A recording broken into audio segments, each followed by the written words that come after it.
सखी जी कह रहे हैं, अब तो मेरे मन को सदैव नवनिवृत्त निकुंज में ही वास करना अच्छा लगता है, जहां हमारी जुगल जोरी सरकार अद्भुत प्रेम सुख की वर्षा कर रहे हैं।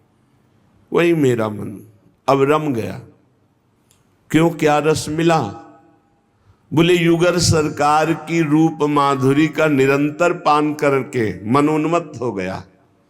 और श्रवणेन्द्री तो पूछो मत, जब रसमयी बातें युगल सरकार करते हैं, एक एक अक्षर में परमानंद रस टपकता है, वो जब श्रवणेन्द्री से सुनते हैं निहाल हो गए।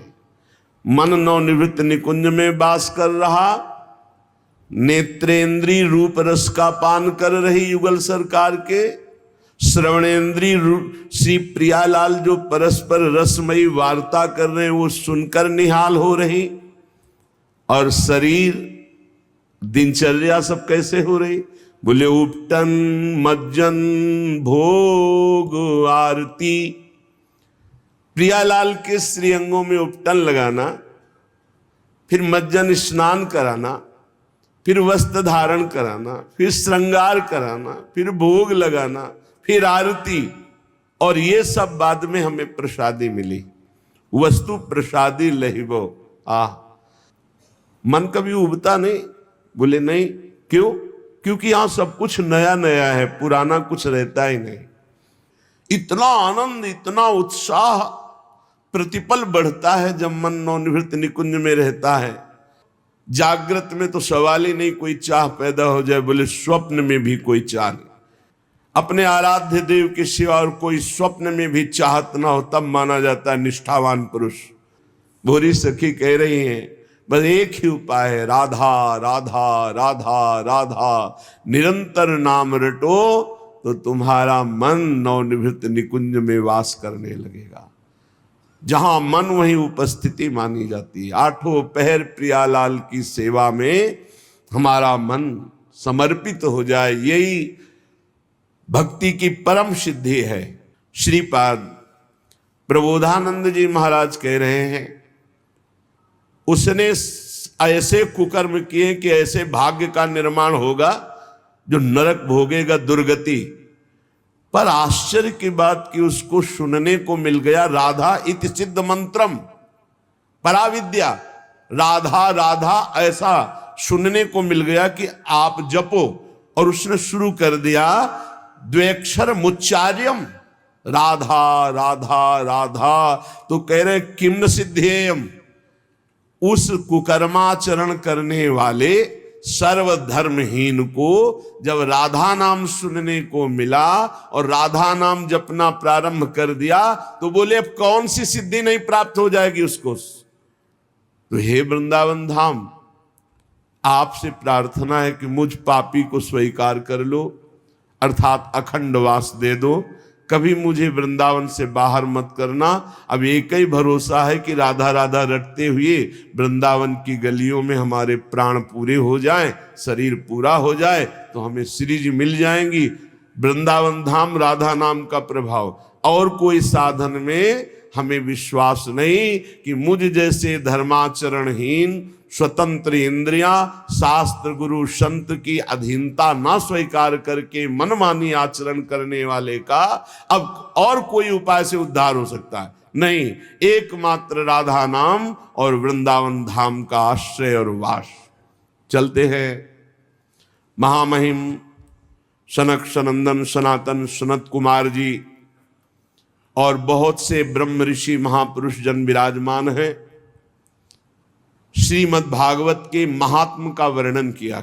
कथा में जब बैठे तो मलमूत्र का वेग हमको कथा से हटा ना सके, ऐसा कुछ खान पान की व्यवस्था रखनी चाहिए। श्रोता जितना चित्त लगा के सुनेगा उतना ही कथा का प्रभाव उसके ऊपर पड़ता है। यदि वो निराहार रहकर भगवान की चर्चा सुने, अच्छा है, पर यदि व्याकुलता, भूख की हो रही, प्यास की हो रही, तो जल पी लेना चाहिए, उचित भोजन पा लेना चाहिए। क्योंकि चिंतन कथा का होना चाहिए, भगवान का होना चाहिए, भोजन का नहीं। जो भगवान की महामहिम भक्ति में रत हैं, ऐसे वैष्णवों की यदि निंदा करेगा, गुरुद्रोह करेगा, महापुरुषों का अपमान करेगा तो कथा सुनने पर भी उसे लाभ नहीं मिलेगा। सूत जी कहते हैं, शौनक जी यूं कहकर महामुनि सनकादि ने 1 सप्ताह तक श्रीमद् भागवत की कथा सुनाई, जो परम पवित्र भगवत भक्ति प्रदान करती है। अगर मोक्ष चाहे तो मोक्ष प्रदान करती है, अगर सर्व पाप नाश चाहे तो सर्व पाप नाशनी है। देवर्षि नारद जी जब 7 दिन पूरी कथा हुई तो हाथ जोड़कर कहा, हे भगवत स्वरूप सनक सनंदन सनातन सनत कुमार, आपने मुझे धन्य कर दिया भगवान की पावन चर्चा सुनाकर। आज मेरे हृदय में भगवान श्री हरि के प्रति अगाध प्रेम बढ़ रहा है। आपने जो भगवत चर्चा सुनाई, मैं सब साधनों में सर्वश्रेष्ठ साधन मानता हूं भगवान श्री वृंदावन बिहारी श्री कृष्णचंद्र जी की प्राप्ति का भगवत चर्चा सुनी जाए। सूत जी कह रहे, नारद जी कथा समाप्त होने पर सनक सनंदन सनातन सनत कुमार की यूं स्तुति कर ही रहे थे कि देखा शोरगुल मच गया, पीछे से सब खड़े होने लगे। तो दृष्टि गई, कौन आ रहा है? भगवान सुखदेव जी पधार रहे। एक ऊंचा आसन विराजमान किया गया, उसमें श्री सुखदेव जी को लाके विराजमान किया। देवर्षि नारद आदि बड़े बड़े ऋषियों ने पूजन किया। जब सब सुख पूर्वक बैठ गए, भगवान श्री सुखदेव जी ने कहा, मेरी वाणी सुनिए। हे रसिक, हे भक्तजन, हे भावुकजन, ये श्रीमद् भागवत वेद रूप कल्प तरु का परिपक्व फल है और मुझ सुखदेव रूपी सुख के मुख का संयोग हुआ है। इसमें प्रेमामृत रस भरा हुआ है, रस ही रस है, इसमें न छिलका है न गुठली है। पियो, खूब पियो, अपनी श्रवणेंद्री से ये भगवत चर्चा रूपी महाअमृत रस का खूब पान करो, बार बार पान करो। इसकी रचना भगवान श्री कृष्ण द्वैपायन व्यास देव जी ने की है। इसमें निष्काम परम धर्म का निरूपण है। इसमें बहुत जल्दी शुद्धंताकरण होकर सत्य वस्तु का बोध हो जाता है।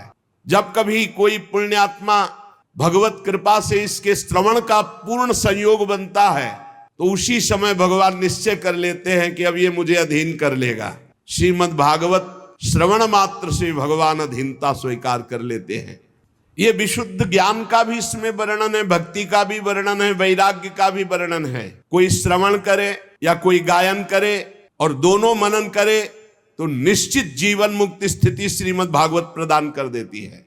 ये रस केवल मृत्यु लोक में है, न स्वर्ग में है, न सत्य लोक में, न अन्य लोकों में। इसलिए खूब पान करो अपनी श्रवण इंद्री से इस भगवत रस का। सूत जी कहते, श्री सुखदेव जी महाराज ये कह ही रहे थे कि उसी समय और कोलाहल हो गया। जैसे श्री सुखदेव जी के आने पर कोलाहल हुआ था, सबकी दृष्टि गई तो देखा अपने पार्षदों के सहित बनमाली भगवान श्री कृष्ण मध्य में सभा के प्रकट हो गए। कोलाहल बंद ही नहीं हो रहा था। इतने में देखा तो भगवान महादेव जी उमा सहित, फिर देखा तो भगवान ब्रह्मा जी। अरे आनंद ही आनंद। अब तो कीर्तन आरंभ हुआ। पूजन के बाद भगवान बहुत प्रसन्न हुए और कहा, तुम सबकी हमारे प्रति जो प्रियता, हमारे लीला चरित्र के प्रति प्रियता और ये कीर्तन, इससे मैं तुम्हारे अधीन हो गया हूं। वरदान मांगो तुम सब, जिसकी जो इच्छा हो। भगवान के वचन सुनकर समस्त सभा बहुत प्रसन्न हुई। प्रेमार्ध चित्त से सबने हाथ जोड़कर कहा, भगवान हमारी यही प्रार्थना है कि भविष्य में जहां कहीं भी आपकी कथा हो, आपकी चर्चा हो, आप पार्षदों सहित अवश्य पधारें। भगवान भी वचन देते हैं, जहां भगवत चर्चा होगी भगवान विराजमान है। इसके पश्चात नारद जी ने भगवान तथा उनके पार्षदों को प्रणाम किया। फिर सुखदेव आदि तपस्वियों को नमस्कार किया। फिर जितने कथामृत पान करने के लिए सब लोग आए हुए थे, सबको शौनक जी ने पूछा, सूत जी, श्री सुखदेव जी ने राजा परीक्षित को भागवत कब सुनाई? आपने बताया गोकर्ण ने धुंधकारी को सुनाई, तो कब? और सनकादि ने नारद जी को सुनाई तो कब, ये मेरी जानने की इच्छा है। सूत जी ने कहा भगवान श्री कृष्ण के स्वधाम गमन के बाद कलयुग के 30 वर्ष बीत जाने पर भाद्रपद मास की शुक्ला नवमी को सुखदेव जी ने एक कथा आरंभ की, राजा परीक्षित को सुनाई। राजा परीक्षित के कथा सुनने के बाद कलयुग के 200 वर्ष बीत जाने पर आषाढ़ मास की शुक्ला नवमी को गोकर्ण जी ने धुंधकारी को कथा सुनाई। और कलयुग के 230 वर्ष निकल जाने के बाद कार्तिक शुक्ला नवमी को सनकादि ने ये कथा आनंद घाट हरिद्वार में सब ऋषियों के समक्ष सुनाई। एक बार भगवान विष्णु एवं देवताओं के परम पुण्यमय क्षेत्र नैमिषारण्य में शौनकादि ऋषियों ने भगवत प्राप्ति की इच्छा से 1000 वर्ष में पूरे होने वाले एक महान यज्ञ का अनुष्ठान किया। एक दिन उन लोगों ने प्रातःकाल अग्निहोत्रादि नित्य कृत्यों से निवृत्त होकर सूत जी का पूजन किया और उन्हें ऊंचे आसन पर बैठा कर बड़े आदर से प्रश्न किया। ये सूत जी उनके पुत्र उग्रश्रवा हैं। पहले वाले सूत जी का नाम रोमहर्षण था। तो महाभारत प्रसंग में उसके बाद इसकी रचना हुई, तो अब इसके प्रवक्ता हैं उग्रश्रवा। सूत जी के पुत्र सूत जी ही हुए। रोमहर्षण जी को तो बलराम जी ने कृपा करके परम पद पहुंचा दिया था। ऋषियों ने नित्य अपना प्रातःकालीन कर्म करके सूत जी का पूजन करके ऊंचे आसन पर बैठा कर प्रश्न किया। ऋषियों ने कहा सूत जी आप निष्पाप हैं, आपको समस्त इतिहास पुराण धर्म शास्त्र सिद्धांत सब का ज्ञान है। वेदवेत्ताओं में श्रेष्ठ भगवान बादरायण ने, श्री कृष्ण द्वैपायन व्यास देव जी ने, भगवान के सगुण निर्गुण रूप को जानने वाले दूसरे मुनियों ने जो कुछ जाना है वो सब आपको ज्ञान है। आपको सब ज्ञान, जितना ऋषि मुनियों को सबको ज्ञान, जो रचना सब कुछ आपको ज्ञान है। और आप बड़े सरल हृदय के हैं, शुद्ध हैं। इसी से अनुग्रह रूप आपके अंदर यह ज्ञान आया है, कृपा से। गुरुजन अपने प्रेमी शिष्य को अपने हृदय की गुप्त से गुप्त बात बता दिया करते हैं। आयुष्मान, आप कृपा करके बतलाइए कि सब शास्त्रों पुराणों गुरुजनों सिद्धांतों उपदेशों में कौन सा ऐसा सरल साधन है जिससे कलयुगी जीव भगवत प्राप्ति कर ले। आपको सब ज्ञान है। भगवान के अवतीर्ण होने का रहस्य क्या था, उसे हम सुनना चाहते हैं। आपन्ना संस्कृतिम घोरा, बार बार जन्म, बार बार मरण, बार बार कर्म के फंदे में फंसा हुआ जीव, ये जब तक भगवान का नाम जप नहीं करेगा तब तक मुक्त होने वाला नहीं। बस नोट कर लो दिमाग में बात। श्री व्यास जी कहते हैं शौनकादि ब्रह्मवादी ऋषियों के ये प्रश्न करने पर रोमहर्षण के पुत्र उग्रश्रवा को बड़ा ही आनंद हुआ।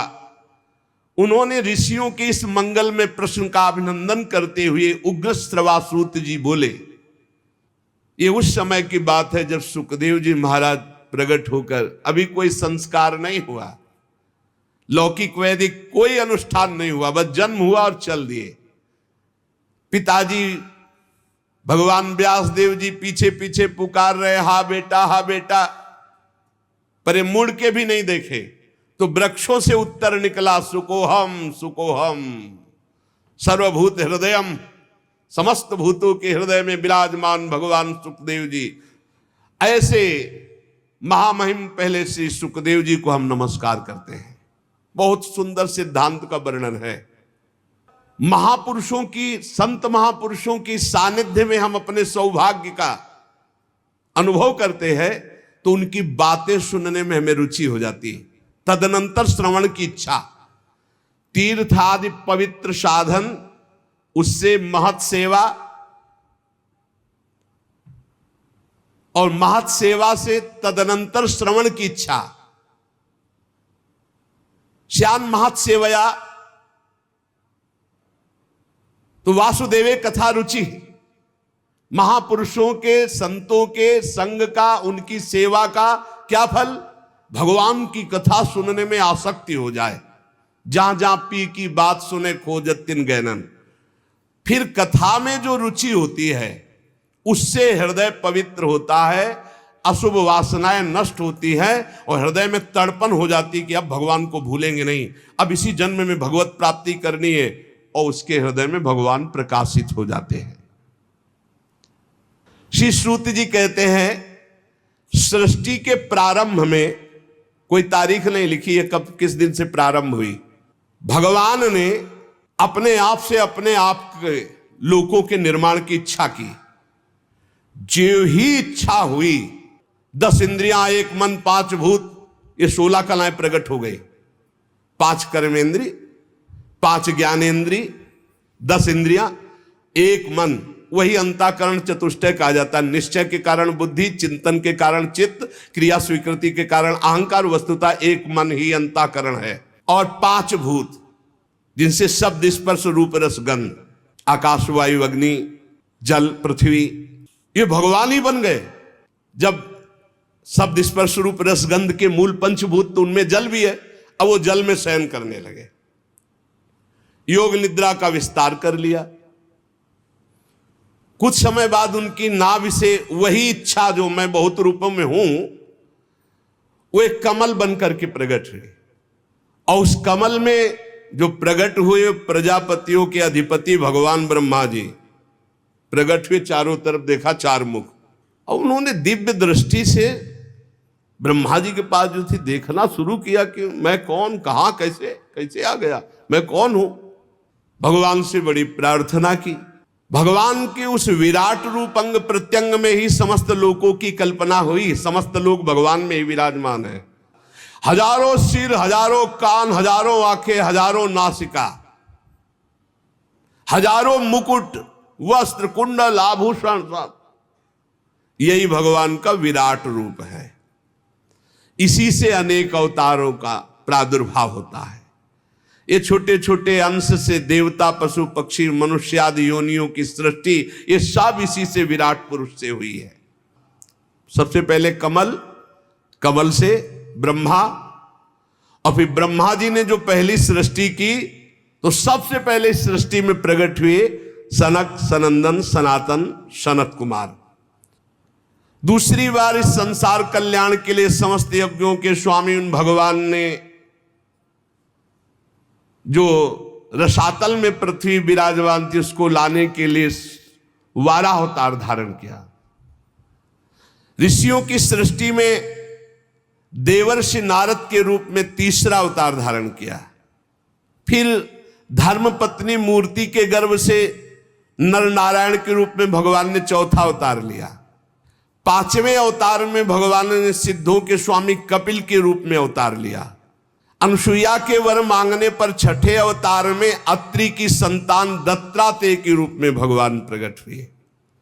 इस अवतार में उन्होंने अलर्क और प्रहलाद आदि को ब्रह्म ज्ञान का उपदेश किया। 7वीं में रुचि प्रजापति की आकुति नामक पत्नी से यज्ञ के रूप में भगवान ने अवतार ग्रहण किया और अपने पुत्र याम आदि देवताओं के साथ स्वयंभू मनवंतर की रक्षा की। राजा नाभ की पत्नी मेरु देवी के गर्भ से ऋषभ भगवान के रूप में अवतार हुआ, जिनके पुत्र भरत जी, जो जड़ भरत जी कहलाए गए। ये 8वां अवतार भगवान का ऋषभ देव के रूप में। ऋषियों की प्रार्थना से 9वीं बार वे राजा पृथु के रूप में अवतीर्ण हुए। शौनकादि ऋषियों, इस अवतार में उन्होंने पृथ्वी से समस्त औषधियों का दोहन किया। चाक्षुष मनवंतर के अंत में जब सारी त्रिलोकी समुद्र में डूब रही थी, तब भगवान ने मत्स्यावतार धारण किया, जो 10वां अवतार है। फिर भगवान ने जिस समय देवता और दैत्य समुद्र मंथन कर रहे थे, उस समय 11वां अवतार धारण किया, कच्छप रूप, जो मंदराचल को अपनी पीठ पे धारण किया। फिर उसी समुद्र मंथन में 12वीं बार धनवंतरी के रूप में अमृत कलश लेकर समुद्र से प्रकट हुए। फिर वही उसी समय 13वीं बार मोहिनी रूप धारण करके दैत्यों को मोहित करके देवताओं को अमृत पान कराया। फिर भगवान ने जो 14वीं बार अवतार लिया वो बड़ा ही भयंकर रूप था, नरसिंहावतार। अत्यंत बलवान दैत्यराज हिरण्यकश्यप की छाती अपने नखों से फाड़ डाली, जैसे चटाई फाड़ डाली। 15वीं बार वामन का रूप धारण करके भगवान दैत्यराज बलि के यज्ञ में गए। अंदर से चाहते थे त्रिलोकी का राज्य, परंतु मांगी उन्होंने केवल 3 पग पृथ्वी। भगवान का 16वां अवतार हुआ परशुराम अवतार। इसके बाद 17वें अवतार में सत्यवती के गर्भ से पराशर जी के द्वारा वे श्री कृष्ण द्वैपायन भगवान व्यासदेव जी के रूप में अवतीर्ण हुए। 18वीं बार देवताओं का कार्य संपन्न करने की इच्छा से राजा राम के रूप में भगवान ने अवतार धारण किया। 19वें और 20वें अवतार में यदुवंश में बलराम और श्री कृष्ण के नाम से भगवान का अवतार हुआ। इसके बाद कलयुग आ जाने पर मगध देश बिहार में देवताओं के द्वेषी दैत्यों को मोहित करने के लिए अजन के पुत्र रूप में भगवान का बुद्धावतार। इसके भी बहुत पीछे बाद, जब बिल्कुल कलयुग का अंत होना होगा, जब सब लुटेरे हो जाएंगे, कोई किसी का रक्षक नहीं, सब मतवादी आचरण, तो विष्णु यश नामक ब्राह्मण के घर कल्कि के रूप में भगवान अवतीर्ण होंगे। यहां 22 अवतारों की गणना की गई, परंतु भगवान के 24 अवतार प्रसिद्ध हैं।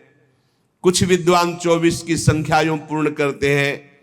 रामकृष्ण के अतिरिक्त 20 अवतार तो उपयुक्त हैं ही, शेष 4 अवतार भगवान श्री कृष्ण के ही अंश हैं। स्वयं श्री कृष्ण तो पूर्ण परमेश्वर हैं, वे अवतार नहीं अवतारी हैं। अतः श्री कृष्ण को अवतारों की गणना में नहीं गिनते। उनके 4 अंश, एक तो केश का अवतार, दूसरा सुतपा तथा प्रश्नि पर कृपा करने वाला अवतार, तीसरा संकर्षण और चौथा परब्रह्म। इन चारों अवतारों से विशिष्ट 5वें साक्षात भगवान वासुदेव।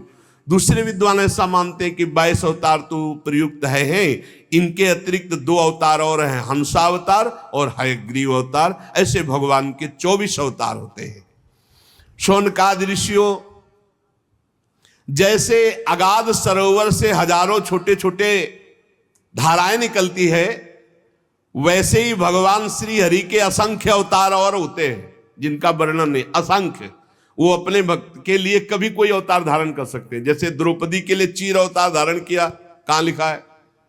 द्रौपदी के लिए चीर अवतार तो 24 में थोड़ी है। बोले असंख्य अवतार, जब जरूरत पड़े भक्त के लिए तब वो तुरंत अवतार धारण करते हैं, अंतर ध्यान हो जाते हैं। इस आकार आदि से अलग भगवान का एक सूक्ष्म रूप है। न देखने में आता है, न सुनने में आता है, न पकड़ में आता है। सूक्ष्म स्वरूप, उसी को आत्मा कहा गया है। और वही जब शरीराभिमान से युक्त हो जाता है तो उसी को जीव कहते हैं। और उसी शरीराभिमानी का बार बार जन्म मरण होता है। और है कौन? वही है, वही है। बस ये बात समझना है। भगवत स्वरूप होकर भगवत लीला में जाया जाता है। भगवान का एक सूक्ष्म अव्यक्त रूप है, जिसका आकार आदि नहीं है, न देखने में आता है, न सुनने में आता है। वो बड़ा सूक्ष्म है। तो क्या कहते हैं उसको? बोले आत्मा। और जब वही आत्मा अपने स्वरूप को भूलकर देह भाव में आ जाती तो उसे कहते हैं जीव। और इसी जीव का बार बार जन्म मरण होता है। ये लौटते चले जाओ तो पहुंचोगे वही प्रभु में ही। अब जिस अवस्था में गुरु प्रताप से आत्मस्वरूप का बोध हो जाए, शरीर से मैंपन हट जाए, उसी समय जीवन मुक्त ब्रह्म स्वरूप तत्वज्ञानी लोग इस रहस्य को जानते हैं। ये बुद्धि परमेश्वर की साक्षात माया है, बुद्धि तुम्हारी। ये जीव इसी बुद्धि में आसक्त होकर दुर्गति को प्राप्त हो रहा। जैसा निर्णय बुद्धि करती वैसे ही वो करता है, इसलिए बंधता चला जाता है। और जीव है कौन? बोले परमानंद में साक्षात परमात्मा। उसी समय जीव परमानंदमय स्वरूप को प्राप्त हो जाता है, जिस समय बुद्धि से अपना संबंध हटा देता है। भगवत लीला गायन, भगवत नाम जप, इससे आप भगवान की कृपा का अनुभव करेंगे, तब आप समझ पाएंगे कि भगवान की करामात क्या है। ये करामात बड़ा भारी जादूगर, अपने आप में सब जादू। दो बातें तो जीवन बना लो, या हम भगवत चर्चा कर रहे हैं या सुन रहे हैं या नाम जप कर रहे हैं। बाहरी शरीर से जो भी क्रियाएं, नौकरी, व्यापार, किसानी, सब भगवत गुणगान, भगवान नाम जप, सीधे भगवत प्राप्ति। नहीं तो बड़ा भारी जादू फैला है। एक बार हिम्मत करके निकलो भाई, हम सब भगवान की शरण में है। एक बार इस माया प्रपंच से निकलो, नाम जप निरंतर करते रहो, देखना आपकी आध्यात्मिक उन्नति कैसी होती। नाम जप पकड़ लिया, जीत गए पक्का। लीला चरित्र तो हर समय हम नहीं सुन सकते, हर समय नहीं गा सकते, हर समय संयोग नहीं मिल सकता, लेकिन नाम हर समय। नाम और जब चरित्र सुनने और कहने का समय मिले, खूब उदार हृदय से सुनो और गाओ भगवान की लीला। तव कथा अमृतम तप्त जीवन। बोले वो नैमी सारण में सुन रहे, वो हरिद्वार में सुन रहे, ये सब भगवान के रचित तीर्थ है। नैमी सारण तीर्थ जानते हो क्यों? सुदर्शन चक्र के प्रभाव से। और यहां स्वयं भगवान लीलारत थे, है और आगे रत रहेंगे। प्रिया प्रीतम का घर है ये, बस ट्रांसफर हो गया, शरीर ये छूटा और निकुंज की पोशाक मिलेगी। चल सखी प्रियाजू के पास। निरंतर नाम जप करो और जितना बन सके उतना परोपकार करो, दूसरों का हित करो, बड़ा आनंद रहेगा। शेष चर्चा आगे। श्री राधा वल्लभ लाल की जय।